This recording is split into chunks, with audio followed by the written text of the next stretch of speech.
Today's talk is titled Listening to the Voice of Your Deepest Knowing, to be delivered by Laurie Gardner.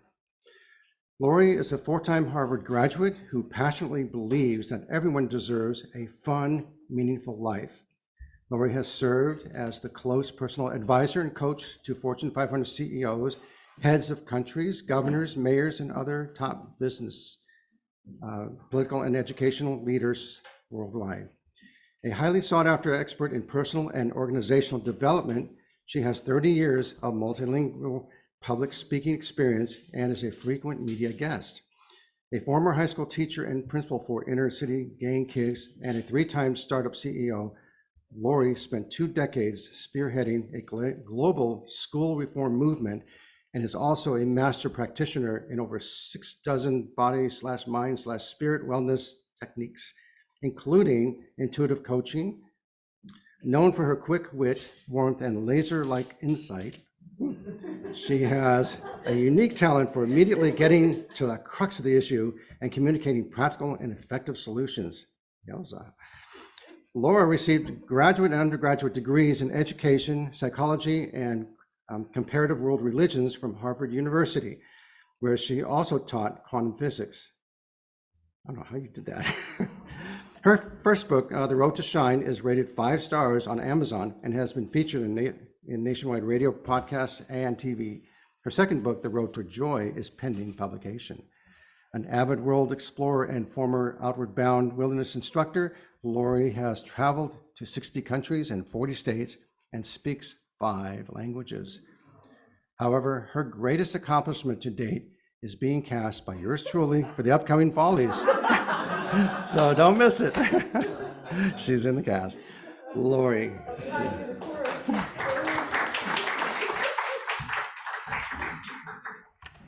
All right, good morning, everyone. Welcome, Zoomers. Good to see you again. Thanks for having me back. I was here a little while ago, and I'm going to have some fun again, hopefully with you guys today. We're talking about another topic, and Randy, thank you for the introduction. The Follies, we'll see how we do on I went in with my arm twisted. Anyway, so for those of you who were here last time, you know that I'll be doing some speaking, but I also like to get you guys involved. So we'll do a little bit of nothing too scary, nothing too active, but just a little. It's one thing to talk about, listening to your deepest knowing. What I want to do is have some fun playing with it so we can see if we can access it in a few seconds ourselves. All right. So the first thing I'd like to say is that in today's world, it's really hard to know whom to trust, which is why it's more important than ever to be able to trust ourselves, right? We heard that Mary Oliver talked about following your inner voice. Steve Jobs on his near deathbed is counseling newly minted adults to listen to their intuition, which knows what they truly want to become. Einstein and several musicians and artists are quoted as saying that it was their intuition that they call their muses that gave them their greatest ideas and inspiration. And so we all have the ability to hear our intuition, whether you call it your gut instinct, your deepest knowing, your secret Scooby sense, it doesn't matter, right? It's that part of you deep down that's your inner wisdom. And it's not a gift of the special few. You don't need a crystal ball and a headscarf. You can Halloween it up if you want to, but it's right here. We carry it around with us. Many of you have probably heard the voice of your intuition before, knowing whom to marry, or whether to take a job, or when to retire. Often our intuition comes bubbling up in quiet moments, maybe when you're drinking your coffee, in a hot shower, out on a walk. And so for me, it's not some hard to attain, have to take years to it's more like going to the gym. It's a muscle. And the more you develop it, the easier and the quicker it is to hear your deepest knowing. The question becomes, how do we hear it on demand? Right? We don't always have hours to sit on a meditation cushion or take a nice long hike all the way out to the cove, right? So how can we access it quickly? And I wish I had given Andy a slide. Sorry, I'm going to draw this one in the air for you guys. All right. So everything that I do these days as an author and a speaker and a coach has been focusing on this topic of how can we access our intuition quickly and effectively and pragmatically. For those of you who don't know, I come from a small town in New Jersey. Yes, it is smaller than Cambria, not as small as Harmony, thankfully, but 1,100 people. The deer also outnumbered us 3-1. And so there was not a lot of opportunities to be exposed to this type of information, which is why I love writing and speaking and doing interactive stuff with it now, because it's really for me, as I mentioned, the most important thing we can do is to know our true selves and shine by listening to what we know deep down. Now, also in New Jersey, well, all right, let me tell you this other story first. So I was in a workshop, and this woman said to me, which is a fair question. She said, "Laurie, I have so many voices in my head. How the heck am I supposed to know which one is the voice of my intuition?" That's a good question, right? So I like to describe the voice of your intuition by what it is not. Your intuition is never blameful or critical of yourself or anyone else. Your intuition does not jump around, the Buddhists call it monkey mind, from tree to tree, flitting all over the place. It's not reactive. I feel this way, I feel that way, I feel it. No.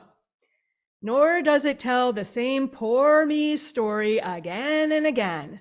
In fact, your intuition doesn't need to repeat itself at all.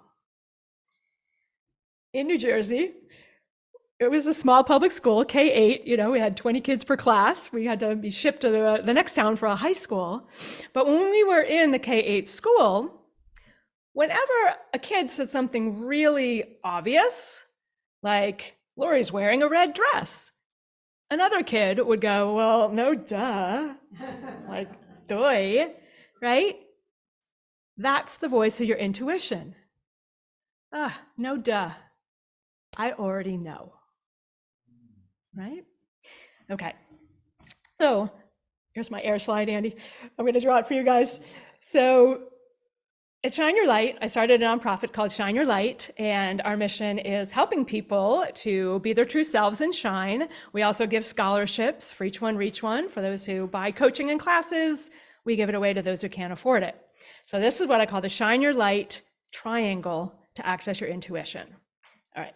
Imagine a big inverted triangle, right? The first layer I call calm the noise. Relax your body, your mind, and your heart. This is the stuff we're most familiar with in general meditation, right? Why is that important to hearing your deepest voice? Because if you are all Twitter-pated with distraction and stress or depression or anxiety or whatever other radio static you have going on in your brain, you absolutely cannot hear your deeper voice. There's too much going on, right? We don't all have, again, hours and hours to cut through. So in a little bit, we're going to try some 30-second calm the noise tools to kind of just, where am I? Okay, I'm here. Now, this is only layer one. A lot of programs stop there. Once you quiet the noise, the thoughts, etc., that's it. You can stay at layer one. There's a lot of juicy stuff just in that practice of quieting the mind and the body and the heart.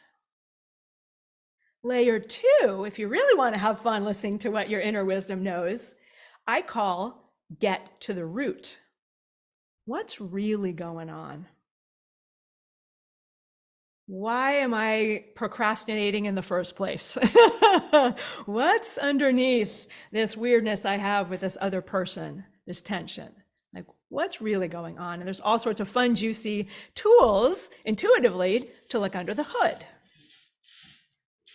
Again, I am a practical girl from New Jersey. I am both woo-woo and I am practical. I like to apply what I learned. It's one thing to have a big aha, like, oh my gosh, that's why. Take that understanding and what can I do with that to be happier now? Is there an action step I need to take? Is there some internal attitude adjustment? Both. But how do we act on the aha? So it's the full, if you really want to do it, you go through all 3 layers. Let me calm. Okay, I can hear it. Oh boy, this is interesting. What's going on here? And let me take it and run with it. So today we're just going to do like little quickies. I know I'm on the clock. So we're just going to do some little quickies. And what do I want to do? Okay, close your eyes. I'm tapping into my intuition. If you guys see me close my eyes up here, I'm not like narcoleptic. I'm here. I'm just checking in. All right, close your eyes. We'll do a quickie. Okay. First of all, I know it has been terrible weather off and on here, alternating with sunshine, but today, right now in this room, it is officially 70 degrees and warm. I'd like everybody to just imagine themselves on a lounger in the sun. It's not too hot, perfect temperature. And as you're on your lounger, envision yourself like an ice cream cone melting in the sun. Start with your head, dissolve your brain in all directions. Melt your jaw, your heart, your shoulders, anywhere as you scan head to toe that feels tight, just melt, melt, melt. Melt, melt, melt. Any area that still feels tight, go ahead and relax it 10% more. Could be a muscle, could be your heart, could be your brain, 10% more. And 10% more. And if you want to breathe, go ahead and breathe in and out. The type of breathing I like to do, I call it quick, calm, cleansing breaths. First thing to notice as you're breathing is, am I inhaling all the way, or am I shallow breathing from the waist up? And when I exhale, am I letting it all go, or am I holding my breath? Because if you are holding your breath or shallow breathing, that is a sign of cumulative stress. You're not being chased by a saber-toothed tiger, people, not anymore, right? So really just do a couple breaths. And as you're inhaling and exhaling deeply, what I like to do is to inhale a phrase that I want to take in, like, this too shall pass. And as I exhale, I say the word calm, C-A-L-M. I'll know when it's time to know. Calm. Everything is happening in the best interest of everyone involved. Calm, or whatever feels good to you. And now, as we are relaxed in our body, our mind, think of anything that you're carrying around that feels pressing or heavy, like a cement jacket, whether it's other people you have to take care of, pressing to-do tasks. Just really feel for 2 seconds the weight of this heavy cement jacket you've been walking around and like, oh, this is some of you, it looks like you're wearing hoodies. This is in your heads too, right? So like, oh my goodness, right? And now envision taking off the hood, unzipping the front of that jacket, opening your arms out wide to the side as you feel all that heaviness of to-do and burden slip off your arms onto the ground and instantly explode on the ground as you continue to walk a few steps forward. Some people, when they ditch the cement jacket, they like imagine catapulting up into the air and watching it explode far below on the ground. Let's come on back into our beach chairs and put a bubble around you now. This is your space. Above you, below you, all sides of you. Mine, for some reason, looks like a kid's bouncy house. It's made of rubber. You can do whatever you want for your bubble, but the important thing is it only has one door that only opens from the inside. The doctor will not see you now. Shut the door. Right? It doesn't matter what's happening around you. I like a rubber bubble because any stress or nagging or anything, ba-boing, ba-boing, ba-boing, I'm bouncing it off all day long. It doesn't matter. I'm in my bubble. Some people put a color, a nature scene. Other people want wide open space. Your bubble's your own. It's a very handy tool. And as you're all safe and snuggy in your bubble, nice and relaxed, next imagine yourself under the most beautiful, perfect pressure and temperature waterfall or shower. I go to Kauai for some reason, but just be under your perfect temperature pressure shower. I call this next one the power shower of love. Imagine coming down from the heavens. If I could give it a color, I know some of you are designers. It's like a clearish white, a million diamonds sparkling in the sun. This is highest vibration, pure light, pure love. And you bring this power shower of pure love down from the heavens, down through the top of your head, down through your body, front, back, all sides of you, washing away any heaviness or ick and stick that has been weighing you down. And as soon as it hits the ground, it instantly incinerates on contact. The earth just blows it up. Negative thoughts, negative emotions, it's all just energy. And as our last quickie, as you're under the power shower, imagine a beautiful wide open space, a field, a beach, and visualize your truest, best self, that I call your highest self, walking toward you and you toward them. And as you meet up in the middle, start to notice the qualities of who am I when I am my truest and my best. Everyone's highest self is unique, like a snowflake is unique. This is your energy, your qualities. So notice, am I a big presence? Am I laughing? Am I funny? Am I quiet and dignified?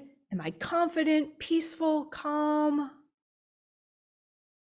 And go ahead and give your highest self a huge bear hug, or some people like to imagine jumping into their truest best self and looking out through those eyes. And as you merge with who you really are, say in your head, I am, and repeat those qualities. I am strong. I am wise. I am loving. I am kind. And as you pulse into every cell of your being, infusing it throughout yourself, this is who I am. Go ahead and radiate outward from your heart center, up, down, all sides of you, into your bubble, that quality, that energy, all the truths of who you are. I say filling our bubble with our true selves, our highest selves, is like walking around in our own clothes. Doesn't matter what's happening out there in your bubble. Wah, wah, wah, wah. It's like the Snoopy teacher in the front of the room, like, it doesn't matter. Okay, and so this is our first intuitive, fun check, 30-second one. This is called the quadrinity check. We're going to ask our intuition, right? Now that we're in our highest self, which is a part of us that can voice the intuition, what does each part of us need? So I'm going to ask you guys in a second, what does your head need right now? Whatever bubbles up, boom. What does my head need right now? Does it need to organize the closet? Or maybe my brain needs a break and to just go for a walk. Whatever your head needs, next ask, what do I need to do to give that to my head? See what arises. Next, ask your body, what does my body most need today? How can I give that to my body? What about my heart, my emotions? What does my heart need today? And how can I give that to my heart?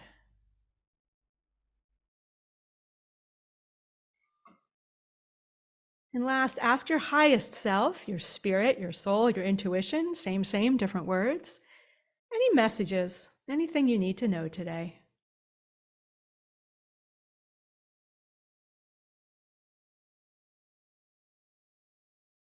Go ahead and open your eyes.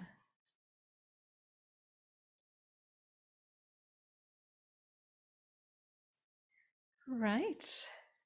Anyone want to share any part of their body? Kelly, any part of your body that gave you any thoughts today? When you said head, I took it to mean my physical head as opposed to my brain, but it wants rest.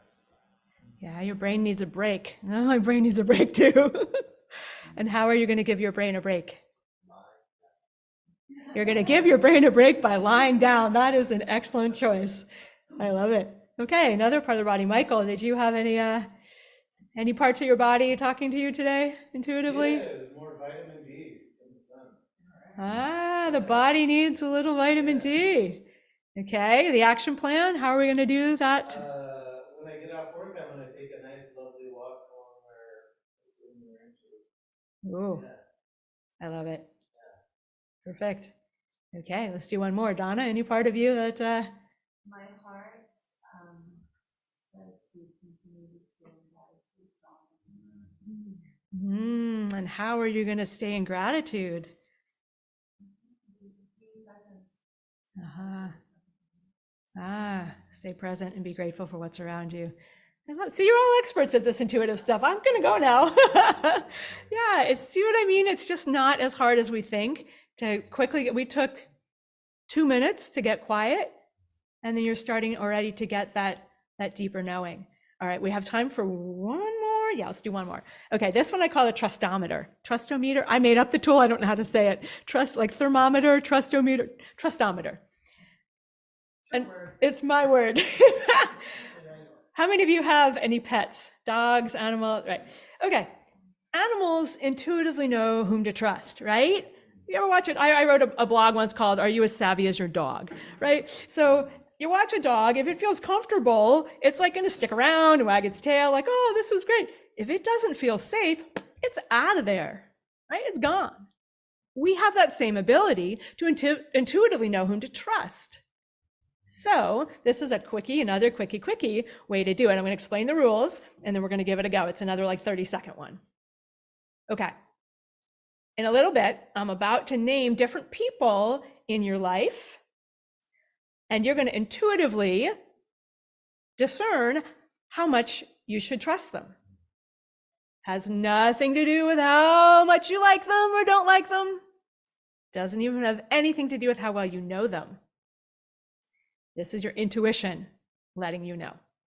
Okay, now it's going to be a 1 to 10 scale. Aces are low, 10s are high. 1 means like, I don't trust you farther than I can throw you. Okay, 10 is like, I trust you with my life. And I'm going to throw out different categories of people, and you guys can fill in. All right, close your eyes. And also, it doesn't matter if these people are dead or alive. Doesn't matter. Intuition. Okay.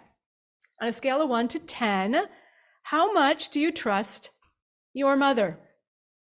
First number that comes to mind. How much do you trust your father? If you have any brothers, give them one number, one at a time. If more than one, brother number 1, what's the number? Brother number 2. Any sisters? Same thing, sister number 1. How much do I trust her? Sister number 2. Any children? Child number 1, number 2. Any pets? How much do I trust my cat, my bird, my snake?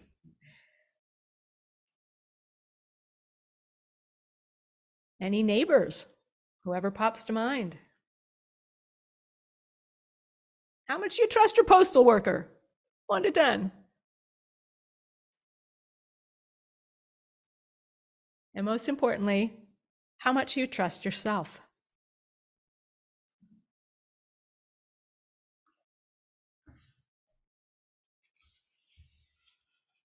When you're ready, go ahead and open your eyes. All right, let's hear back. So we'll do a hand raising. How many of you were surprised with any of that scan of like, ooh, there's some people that I don't trust as much as I thought? Interesting. Anyone? Yeah, a few of you nodding. How many of you are like, oh my goodness, I trust that person actually more than I thought. I don't even like them, but I trust them, right? How many of you are like, no, some of them were just about spot on. I could tell you that. Yeah. So it's a real mix. And I've gotten this question a lot too, of one fella said in the last workshop, he said, for me, it's contextual. Like, I trust this dude with my money, but I'm not telling him about my marriage. Fair enough. You can have an Uber trustometer score, or you can do it, session by session. It also might change over time. There are some people that as I've gotten to know them, I have trusted them more than the initial check-in. And others, sadly, have broken my trust. This is a very practical tool. I use it all the time. Like, should I play pickleball with this guy or not? Like, let's say with a 9. Okay. Anyone who's like 8, 9 and above, 10, I'm usually in. Below an 8, I'm like, a 1, 5, I'm not doing it, right? So this is another one, along with the Calm the Noise tools, that I recommend you use as that instant intuitive tool. But do make sure you're not, right? You want to be grounded and ready to go. All right, so I know that Andy's going to come out here and give me the hook. So let's do one last one. Close your eyes, quick power shower. Any key messages your intuition wants you to know from this moment forward?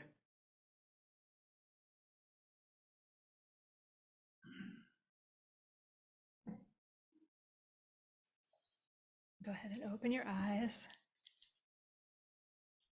And the last thing that I'll say is simply, the bottom line is that you already know. The question is why you're not doing it. Thank you very much for having me today. It's been wonderful to be back.